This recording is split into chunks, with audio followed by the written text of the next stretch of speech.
Willian lyfter in den. Ivanovic är där. Ivanovic är 1-0 för Chelsea. Branislav Ivanovic.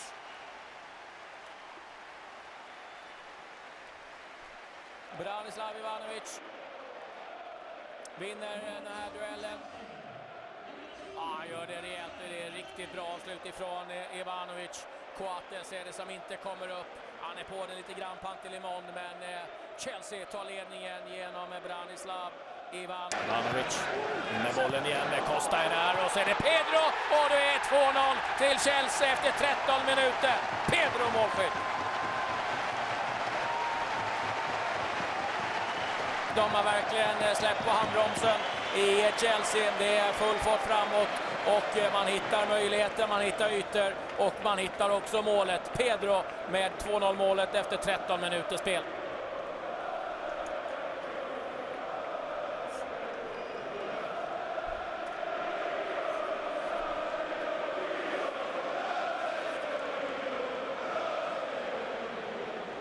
Тази ситуация и сега Уилиан в наказателното поле. Дали е съборен там? Да. Това е дуспа за Челси в 48-та минута.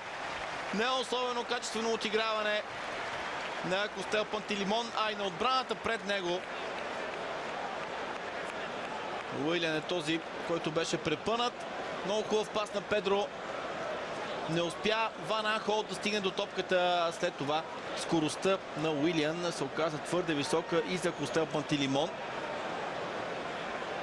Да, ето го избутването. Отличен кадър. Виждате и къде е съдията. Оскар. И това е 3-0. Страхотно изпълнение на Оскар. Прати Пантилимон в другия ъгъл. След това пусна топката покрай него. Челси води с 3-0. И това.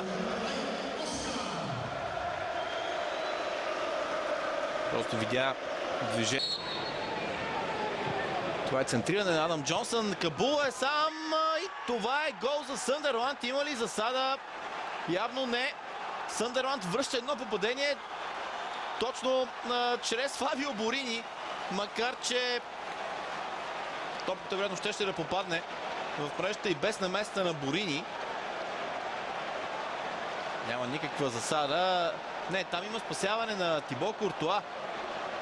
Така че много хубаво отиграване на статичното положение от страна на черните котки. Юнес Кабул остана абсолютно сам, а пък Борин нямаше нищо общо с гол.